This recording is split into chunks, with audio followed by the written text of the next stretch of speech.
Estamos revisando la alabanza. Estábamos revisando la alabanza y en las semanas pasadas estuvimos viendo el Salmo 96. Y en el Salmo 96 estábamos viendo las partes de la alabanza, ya que así era como lo tomaban en el Antiguo Testamento, que la alabanza era un profetizar, es decir, predicar. La alabanza en realidad es una predicación, y es la predicación que hace la iglesia como tal. Y tomamos algunos pasajes de Corintios, un pasaje de Corintios, el cual es el inicio del pasaje del mensaje de hoy. Y la razón por la cual lo tomé es porque ahora vamos a iniciar a profundizar en lo que es la alabanza. En este pasaje de Corintios, 1 Corintios, el que acabamos de leer, 1 Corintios, para que tengan abiertas sus Biblias, 1 Corintios 6, versículos 17, al final, es decir, hasta el versículo 20. El apóstol Pablo nos da el contexto en los versículos anteriores, y es que los corintios estaban viviendo de mala manera, y eso que eran creyentes. Llama la atención eso, porque eran creyentes, y todavía llama más la atención el primer capítulo de 1 Corintios, en donde el apóstol habla de que tenían dones del Espíritu Santo. Tenían dones del Espíritu Santo y vivían de mala manera. Tenían dones del Espíritu Santo y tenían desórdenes sexuales. Tenían dones del Espíritu Santo y vivían carnalmente. El apóstol Pablo los llama así: ustedes son carnales. ¿Por qué? Porque se pelean entre ustedes.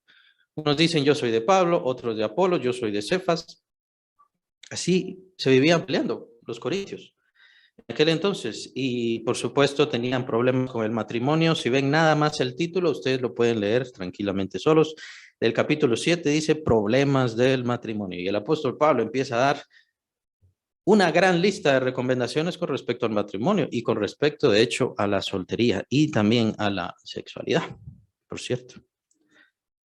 Porque obviamente era una cultura romana, recordemos a los romanos, para ellos el libertinaje era cotidiano, para resumirlo. Era de todos los días, el libertinaje era lo normal, el libertinaje era correcto, el libertinaje era bueno.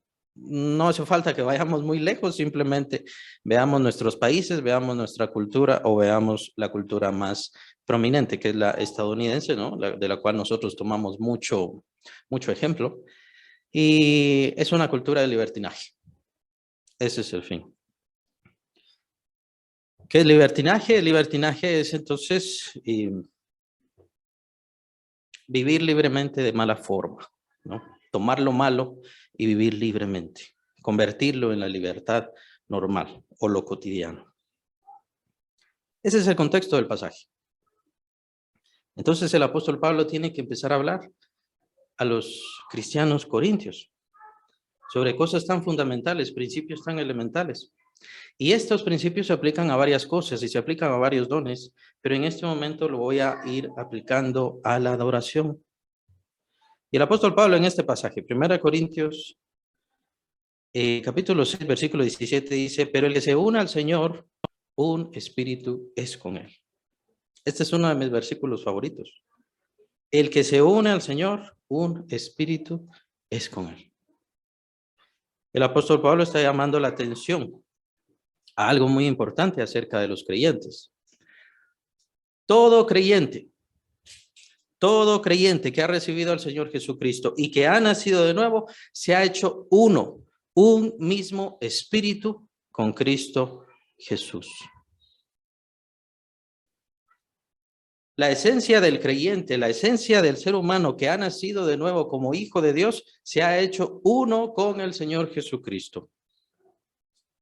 Y aquí voy a empezar a utilizar una palabrita muy importante, que casi no la discutimos. Yo no he visto libros que hablen al respecto, excepto de una forma mística. Pero es importante que empecemos a ver y a utilizar esa palabra. Es la palabra discernir. Discernir. Tenemos que empezar a discernir. ¿Qué es el discernimiento? Aunque el discernimiento es un poco profundo, o bastante profundo, quiero decir, perdón. Pero para empezar, ¿qué es discernir? Discernir es ver con los ojos de la fe. Tenemos que empezar a ver con los ojos de la fe, es decir, tenemos que empezar a discernir. ¿Por qué? ¿Y por qué llamo la atención a esto? Precisamente en este versículo. Porque nosotros no lo sentimos, y es eso lo que pasó con los corintios. Habían nacido de nuevo, habían recibido el Espíritu Santo, estaban haciendo milagros y tenían dones del Espíritu Santo, pareciera increíble, pero aún así vivían desordenadamente. ¿Por qué? Porque no estaban, no tenían el discernimiento de que el Señor Jesucristo era parte de su esencia.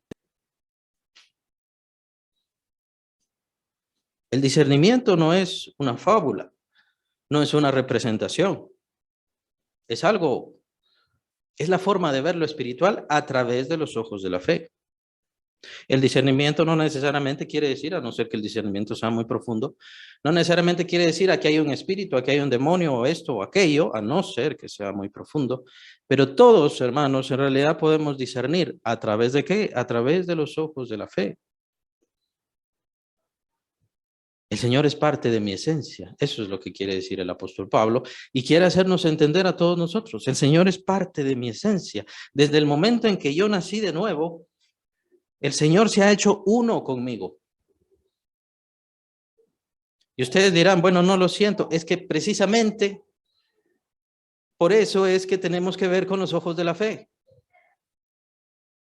La fe no siente nada. La fe no tiene evidencia.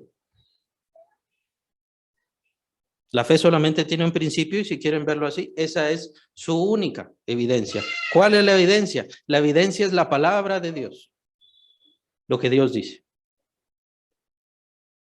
Se trata de creer en lo que Dios dice. Y ese es el principio de la fe. Y eso es lo que tenemos que hacer para empezar a discernir. Dios me ha dicho que se ha hecho uno conmigo. Dios me ha dicho que se ha unido con mi espíritu. Yo tengo que empezar a discernir. Saber que es cierto, saber que Él es verdad, que lo que ha dicho es absolutamente correcto y que yo en mi esencia, aunque no lo siento, aunque no lo toco, aunque no vive en este mismo instante, aunque no lo puedo escuchar, pero lo percibo con los ojos de la fe, es decir, con el discernimiento. Lo percibo porque creo que así es. ¿Y para qué se ha hecho uno conmigo? ¿Para qué se ha hecho uno con mi espíritu?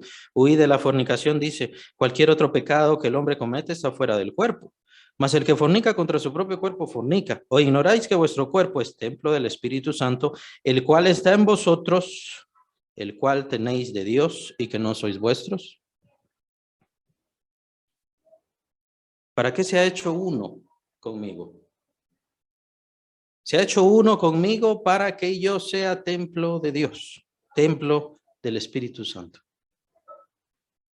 Y termina el versículo 20, dice, porque habéis sido comprados por precio, glorificad pues a Dios en vuestro cuerpo y en vuestro espíritu, y para cerrar, y para asegurar, y para confirmar, los cuales son de Dios. ¿Qué es de Dios? De acuerdo con el versículo 20, mi cuerpo y mi espíritu. Son de Dios, ¿por qué? Porque Dios los compró. ¿Y lo compró por qué? Para hacerse uno conmigo, para volverme a mí templo de Dios. Somos templo de Dios. ¿Tengo que llegar a ser templo de Dios? Vamos a ver un pasaje que nos habla y que tenemos que aclarar ese punto, llegar a ser. Aunque aquí el apóstol Pablo claramente nos está diciendo, ya somos templo de Dios. Más adelante vamos a ver un pasaje donde dice que estamos siendo edificados. ¿Y esta parte de templo qué quiere decir? ¿De qué se trata un templo? Nosotros le llamamos templo a ese edificio que nosotros tenemos que hemos recibido de nuestros ancestros espirituales, llamémosle así, a nuestros antepasados espirituales, antepasados en la fe, los cuales construyeron ese templo, es el edificio a donde nosotros asistimos. Debido a esta pandemia que está en el mundo, pues nosotros ya no podemos asistir al templo. Por ende, estamos lejos de Dios, ¿no? Por ende, nos sentimos lejos de Dios. Están equivocados. No tienen discernimiento. Están fallando en su discernimiento. Ese es el problema. Y tal vez por eso el Señor lo permitió. Para que entendiéramos qué es verdaderamente un templo. La palabra templo, si quieren apuntarla, se pronuncia en el Antiguo Testamento, Jekal. Al principio con H, Jekal. Al principio con H y K.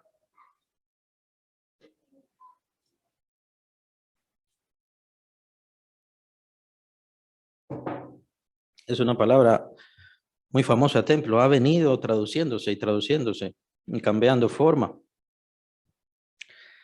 Pero ¿saben qué significa la palabra templo en el Antiguo Testamento? En el hebreo, en el cual fue escrito la Biblia. La palabra de Dios significa palacio, casa grande. Esos dos significados tiene, palacio o casa grande.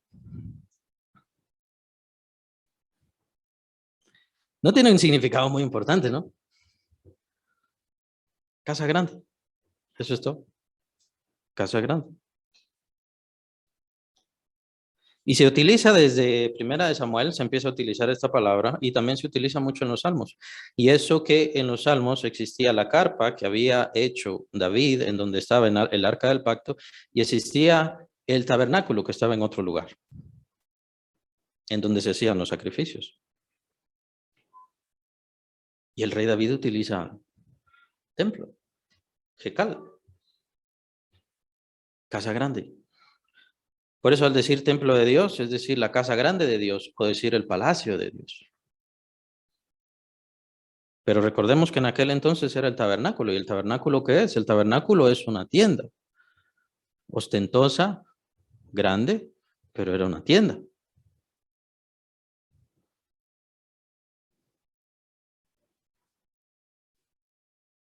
Nos damos cuenta, hermanos, que el significado en realidad de templo no es como lo hemos venido conociendo o entendiendo.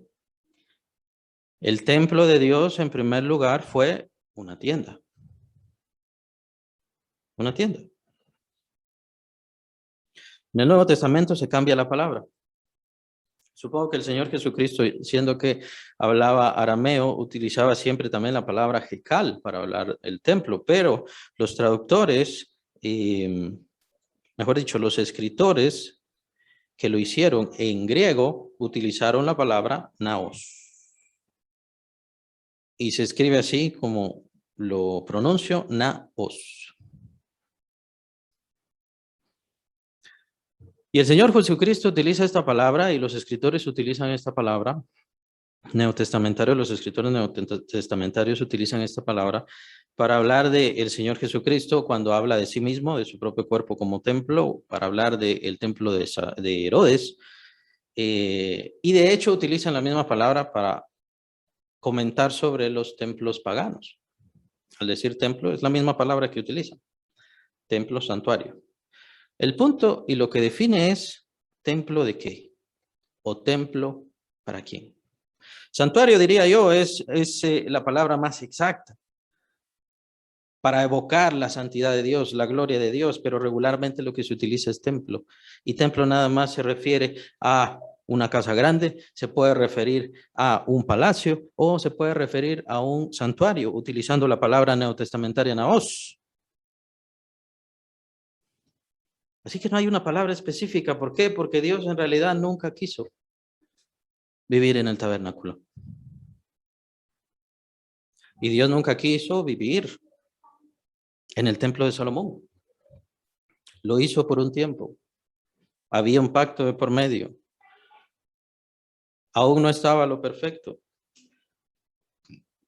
hasta que vino el templo perfecto que fue el Señor Jesucristo. Él habitó entre nosotros. Es la palabra que utiliza el apóstol Juan. Él tabernaculizó entre nosotros. Vimos su gloria.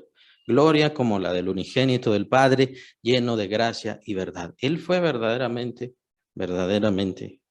el tabernáculo, el templo de Dios sobre esta tierra. Cuando se habla acerca del templo, los profetas antiguos dicen, la gloria postrera de este templo será mejor que la primera.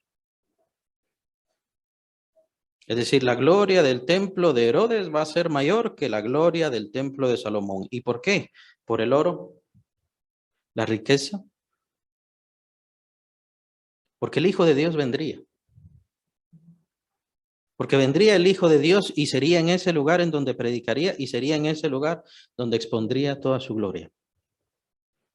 Por eso. ¿Qué es entonces lo que hace un lugar el templo de Dios? ¿Qué es lo que hace entonces un lugar santo, un lugar santificado, un lugar especial para Dios? La presencia de Dios ahí. El apóstol Pablo dice, bueno, ustedes son templo de Dios, sí, pero ¿y qué me pasó? ¿Qué nos ha pasado en nuestro cuerpo? ¿Somos más altos? ¿Tenemos más salud? ¿Nuestro cuerpo tiene más fortaleza? No, la presencia de Dios vino. La presencia de Dios ahí está. Y para eso fuimos comprados. Para eso el Señor nos tomó. Para que mi cuerpo, mi espíritu, mi ser entero fuera para Él. El apóstol Pablo sigue hablando a los corintios, solo que ahora pasamos a 2 de Corintios. Sigue hablando a los corintios. Esta es otra carta. El apóstol Pablo hizo varias cartas. Nosotros apenas tenemos 2. Pero a los corintios les hizo varias cartas, aproximadamente 5. Y el apóstol Pablo les está hablando de una mejor manera en 2 de Corintios y les está explicando un poco más abiertamente de qué se trata todo esto. Y nuevamente capítulo 6, solo quede 2 de Corintios. Versículo 16.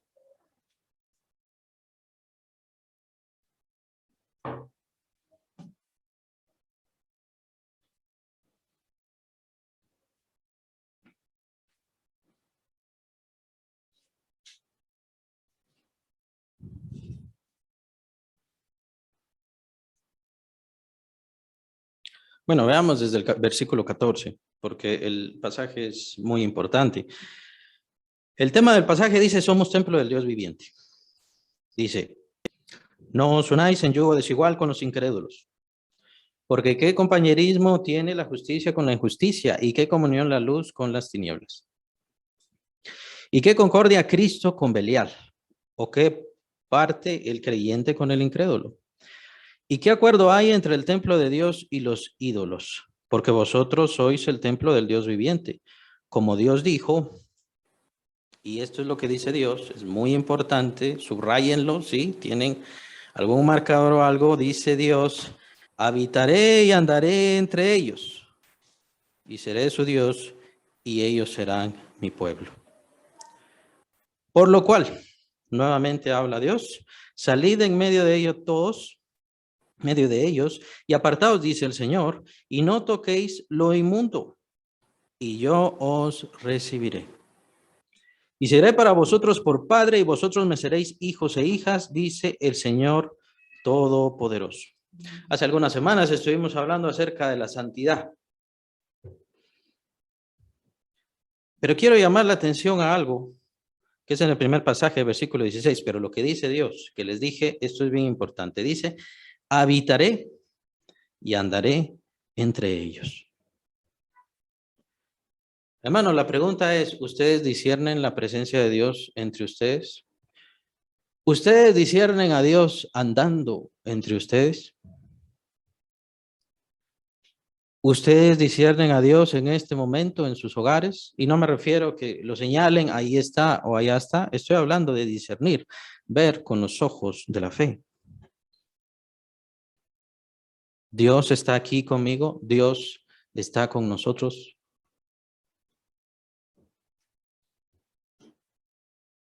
Porque, ¿saben? Pareciera que ese es el problema. Pareciera que los cristianos no se dan cuenta o no entienden que Dios está constantemente ahí. No tenemos que llamarlo. Hacemos oraciones de invocación cuando hacemos algún servicio. Bueno, pero eso es porque nos disponemos, porque ponemos nuestra atención en Él. Nos disponemos a servirle como iglesia, como un conjunto. Pero Dios ahí está, Dios está entre nosotros. ¿Saben en qué me hace pensar? Me hace pensar en aquella tarde o en aquellas tardes, porque de seguro habló varias veces, que el Señor estaba en el huerto del Edén y decía que bajaba la tarde y entonces el Señor se paseaba en el huerto del Edén. Esa es la relación a la cual nosotros entramos. Lo que pasa es que en aquel entonces no éramos una creación caída. Adán y Eva no habían caído en pecado. Ahora nosotros tenemos este cuerpo, el cual no nos deja ver a Dios, pero espiritualmente Dios está entre nosotros. Dios está caminando con nosotros, Dios está escuchándonos en todo momento, Dios está ahí.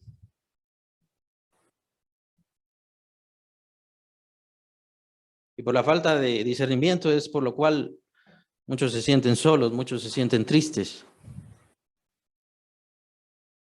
muchos se sienten abandonados.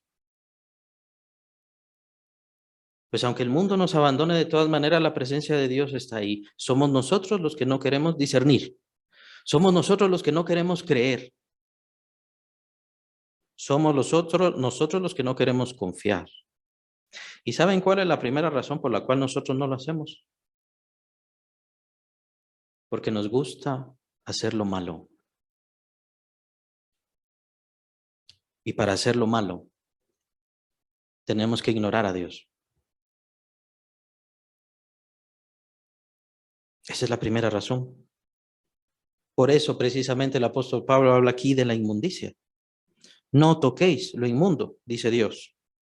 Yo recibiré, pero no toquen lo inmundo. Y de hecho así termina el pasaje, pero es el principio del capítulo 7, dice, así que amados, puesto que tenemos tales promesas, limpiémonos de toda contaminación de carne y de espíritu, perfeccionando la santidad en el amor de Dios. ¿Por qué tenemos que limpiarnos de toda contaminación de carne? Porque a Dios le agrada, porque Dios es feliz con eso, porque nos vamos a ir al infierno, porque significa que entonces no somos creyentes y hacemos lo malo y entonces nos vamos a ir al infierno. No, porque la presencia de Dios está ya con nosotros. Y la presencia de Dios está todo el tiempo con nosotros. Todo el tiempo. Somos templo de Dios. Pero algunas veces nos dedicamos a hacer lo malo. Y es eso. Por eso les hablé del contexto de Corintios. Es eso lo que les habla el apóstol Pablo a los corintios. Necesitan limpiarse estas cosas, porque Dios ya está ahí. Están ofendiendo la presencia de Dios que ya está ahí. Están ofendiendo sus propios cuerpos. ¿Por qué? Porque sus cuerpos ya no son suyos. Sus cuerpos son miembros del cuerpo del Señor Jesucristo. Y ustedes reciben crecimiento de la cabeza. Pero aquella parte del cuerpo que está enferma no puede crecer. Aquella parte del cuerpo que vive de mala manera, que no recibe crecimiento, que no recibe alimento, no puede crecer, no puede edificarse.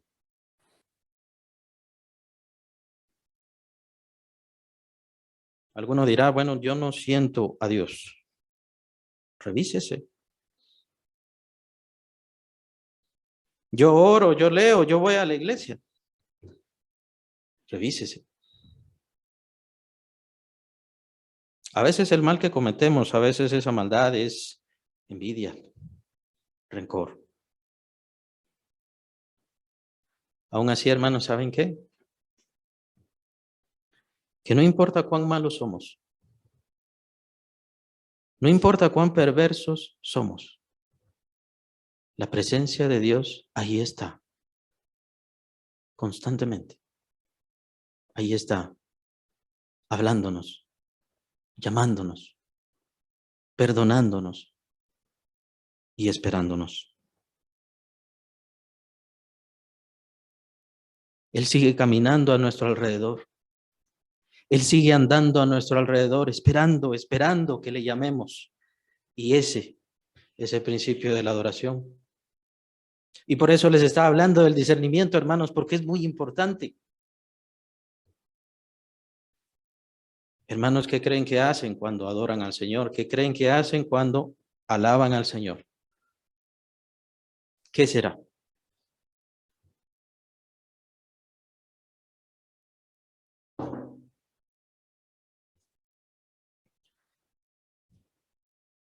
Cuando nosotros adoramos al Señor, nosotros llamamos la atención de Dios. Tratemos de imaginarlo y de una forma muy reverente, tratemos de imaginarlo. Cuando yo empiezo a alabar al Señor, el Señor está a mi alrededor y entonces pone su atención sobre mí. ¿Qué me quiere decir? Me está llamando. Me quiere hablar.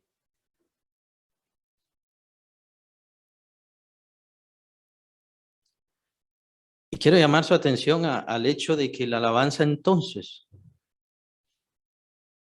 y no estoy diciendo que esté malo, pero la alabanza y la adoración no es para yo ponerla en mi casa y ponerme a limpiar la casa, ponerme a barrerla. La alabanza formalmente no es para distraerme mientras estoy conduciendo, cuando voy camino a mi trabajo. Y no estoy diciendo que esté mal. Lo que quiero es llamarles la atención al discernimiento. Porque cuando estamos alabando al Señor, estamos llamando su atención, estamos llamando su presencia, estamos llamando a que esté con nosotros. No hay nada más, no hay efecto más maravilloso como el estar leyendo los salmos. Los salmos son preciosísimos. Toda la Biblia es maravillosa, toda la Biblia es perfecta, pero hay algo preciosísimo en los salmos. ¿Y por qué? Porque es alabanza al Señor. Y cuando estamos leyendo esa alabanza al Señor, sentimos el amor de Cristo. Sentimos el amor de Dios. ¿Por qué? Porque llamamos su presencia. Como les dije, no estoy diciendo que esté mal. Quiero que completen el pensamiento, que somos templo de Dios, que la presencia de Dios está con nosotros y cada vez que adoramos al Señor, llamamos su atención, llamamos su presencia.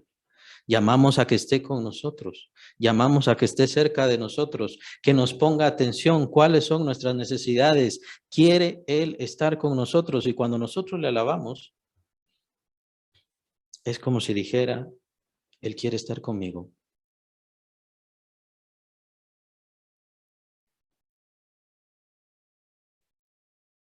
Así que está bien. Está bien si quieren utilizar la alabanza así.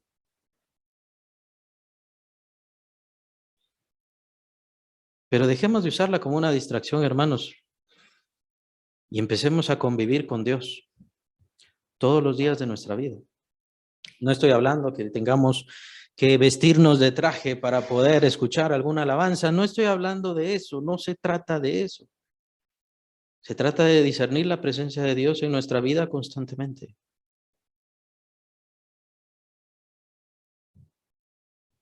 Y si usted quiere poner alabanzas en lo que va a su trabajo, en el vehículo, excelente. Pero póngase a hablar con Dios. Ahí está. ¿Y usted está llamando la atención de Dios? Por supuesto que sí, porque por eso es que está adentro de usted, en su vida, en su mente. Y si Él quiere cambiar su mente completa y quiere cambiar su corazón completo, más adelante lo vamos a ver. Y lo más importante, ¿por qué? Mientras más tiempo usted esté en adoración, mientras más tiempo esté usted en lectura de la Biblia, mientras más tiempo esté cerca de Dios, Él va a estar más cerca de usted. Y debido a esa presencia, nosotros tenemos que limpiarnos. Nosotros tenemos que alejarnos de lo malo, alejarnos del mundo, dejar de buscar las cosas de esta vida. Porque su presencia es santa y maravillosa. Y su presencia está lejos de las cosas banales de esta vida.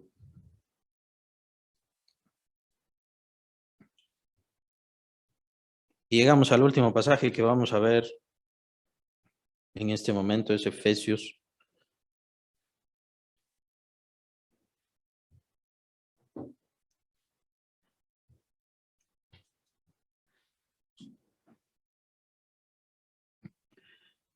Efesios 2. Y este es otro pasaje que tienen que subrayar, especialmente el versículo 22. Y ojalá lo supieran de memoria, porque este es el que más quiero que quede en sus mentes.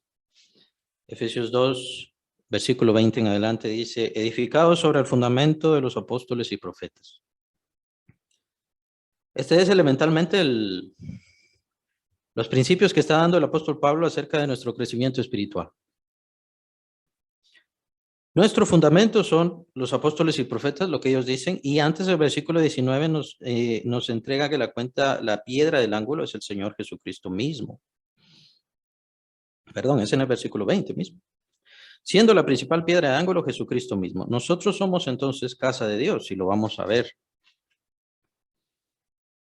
En el versículo 21 dice, en quien todo el edificio, es decir, nosotros, su cuerpo, su iglesia, bien coordinado, va creciendo para ser un templo santo en el Señor.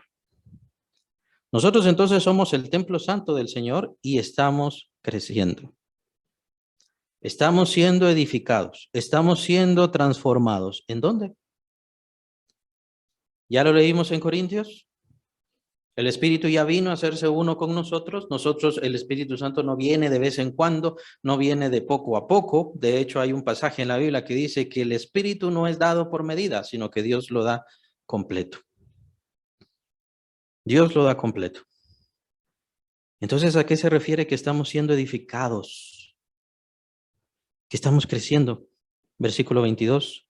En quien vosotros también sois juntamente edificados para morada de Dios en el Espíritu.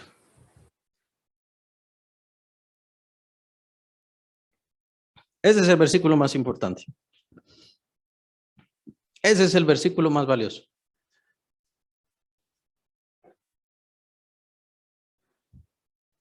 ¿Cómo, hermanos, vamos a complacer a Dios? Creo que todos los cristianos nos ponemos a pensar y a pensar, ¿cómo hacer eso? ¿Mi vida complace a Dios? ¿Mi alabanza complace a Dios? ¿Cómo será? Porque sabemos que al morir, al dejar esta vida, vamos a entrar ante la presencia de Dios y lo primero que vamos a hacer es presentarnos ante el tribunal de Cristo. Bueno, entonces el Señor nos va a juzgar. Y lo importante en aquel entonces es, ¿voy a complacer al Señor o no?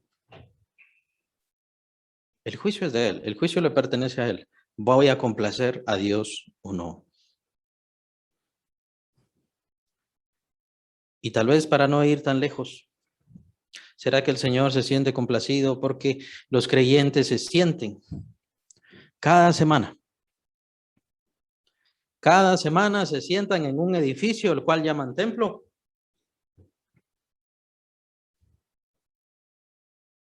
Se quedan ahí una hora, después regresan a su casa, 2 horas tal vez, y regresan a su casa. ¿Eso es la complacencia del Señor? ¿Será que el Señor Jesús se complace con que leamos la Biblia? Es decir, ¿es eso? ¿Es eso lo que satisface completamente al Señor Jesús de nuestras vidas? O que evangelicemos unas cuantas veces, que evangelicemos a unas personas. Todo lo cual es bueno, no estoy en contra. Y no estoy metiendo ni siquiera los diezmos y ofrendas, también es bueno. Honra a Jehová con la primicia de tus bienes, dice el Señor. Pero ¿es eso lo que busca el Señor?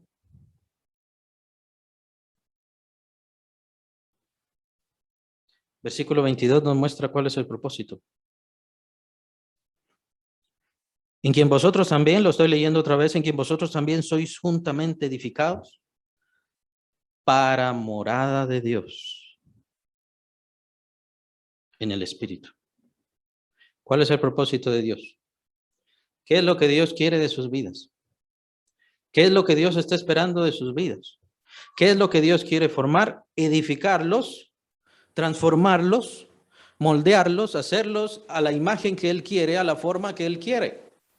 Restaurar algo, cambiar algo, quitar cosas de nosotros. Eso quiere decir la edificación. ¿Pero para qué? Para que Dios more, para que Dios viva. Y ustedes dirán, bueno, pero estuvimos viendo los versículos anteriores que dice que Dios ya vivía. ¿Qué quiere decir entonces el apóstol Pablo? Lo que quiere decir el apóstol Pablo es que nosotros nos convertamos a la imagen de Dios. Y lo que quiere decir el apóstol Pablo principalmente es que Dios quiere vivir a través de nosotros, no solamente vivir en nosotros o vivir con nosotros. Quiere vivir a través de nosotros. Que mi corazón sea como su corazón, que mi mente sea como su mente, que mis pensamientos sean como sus pensamientos. Por eso es que nos vamos edificando. ¿Qué es lo que necesitamos cambiar? Lo que necesito cambiar es mi alma, mi corazón, mis pensamientos, mis malos deseos, mis malos propósitos o mis propósitos equivocados.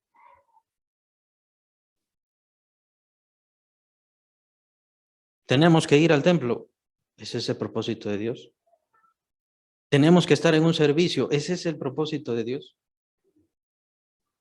No, hermano, el propósito de Dios es que usted cambie para que refleje a Cristo en su vida. ¿Y cómo lo va a hacer? Lo va a hacer a través del Espíritu Santo. Ese es el propósito del Espíritu Santo.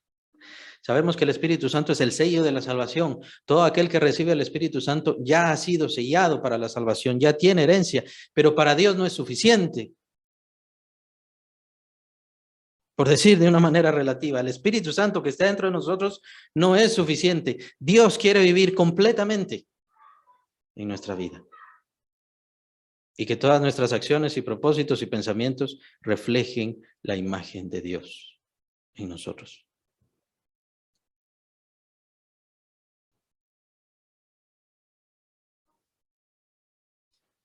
Por eso tenemos que limpiarnos. Por eso tenemos que santificarnos. Por eso tenemos que buscar la presencia de Dios. Por eso cada vez que adoramos al Señor, Él se acerca a nosotros. ¿Qué es lo que quieres? ¿Qué es lo que deseas? Estemos juntos, convivamos, que estemos en la compañía con Él. ¿Por qué? Porque esa es la única forma como nos podremos ir transformando a la imagen de Él.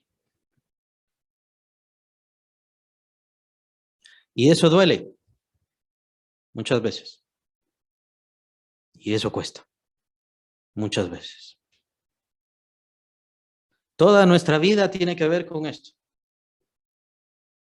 Todo lo que nos sucede tiene que ver con esto. Y sí, muchas veces esa es la razón por la cual tiene esa enfermedad, por la cual tiene esa pobreza, por la cual tiene esa tristeza. Muchas veces esa es la razón por la cual el Señor no le permitió esto o no le permitió aquello o incluso tuvo algún fracaso. El propósito de Dios no se ha cumplido. Y el propósito es este. Y ese es el propósito de la alabanza. Llamar a la presencia de Dios, que estemos unidos con Él, que tengamos relación con Él. ¿Para qué? Porque Dios quiere vivir a través de mi vida, a través de mi corazón. Ustedes dicen, bueno, yo quiero que el Señor me dé paz. Pero hermano, el Señor no le quiere dar paz, el Señor le quiere dar la paz de Él. El Señor no le quiere dar amor o más amor, el Señor le quiere dar su amor, que su amor viva en usted. Lo está dejando. ¿Se lo está permitiendo? O hermano, se lo está perdiendo.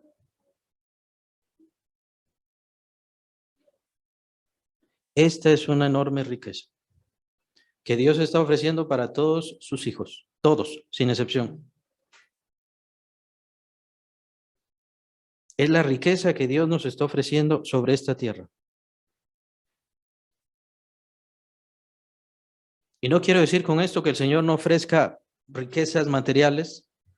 El Señor da dones y el Señor da talentos y le da a la iglesia y divide y reparte, tal dice el apóstol Pablo, reparte como Él quiere, para que estos bendigan a estos y estos bendigan a estos, dependiendo con qué dones y con qué frutos tengan, y talentos también.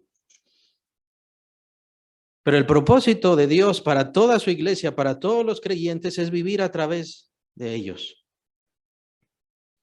Que cada uno de nosotros nos convirtamos como esos grandes apóstoles, que nos convirtamos como esos grandes profetas y por supuesto que reflejemos la luz gloriosa y maravillosa de nuestro Señor Jesucristo. Y para eso tenemos que cambiar. Y para eso el Señor nos está cambiando y nos está transformando. Y nos tiene que meter en estos dolores. Y a veces nos tiene que sacar de los templos para que entendamos cuál es el verdadero templo de Dios, en donde Él quiere vivir, en donde a Él le gusta estar. Porque, hermanos, al Señor no le gusta estar en ese edificio. Al Señor le gusta estar con usted. Sin importar su soledad, sin importar su dolor, a Él le gusta estar ahí. Pero siendo francos, muchas veces somos nosotros los que lo ignoramos. Un gran predicador dijo, y ya falleció, está con el Señor. Dijo, yo creo que muchos creyentes van a llegar aquel día y lo primero que van a decir cuando lleguen delante de la presencia del Señor será, ahora me doy cuenta cuántas riquezas me ofrecía Cristo Jesús. Cuánta gloria me ofrecía Cristo Jesús para mi vida. Y he aquí, yo vengo como un hombre pobre, sin ningún fruto y sin nada que darle. ¿Quiere usted llegar así? ¿O quiere cumplir el propósito de Dios? Y llegar con las riquezas y la gloria que Él quiere hacer de su vida. Porque Él no quiere darle gloria, Él quiere glorificarse a Él a través de usted. Quiere exaltarse Él mismo a través de usted. Quiere usar su vida para bien, para dicha, para salvación de muchas personas. Pero depende de nosotros si queremos dejar que lo haga. La alabanza es uno de los principios para eso. El amor perfecto que tenemos que tener con Dios.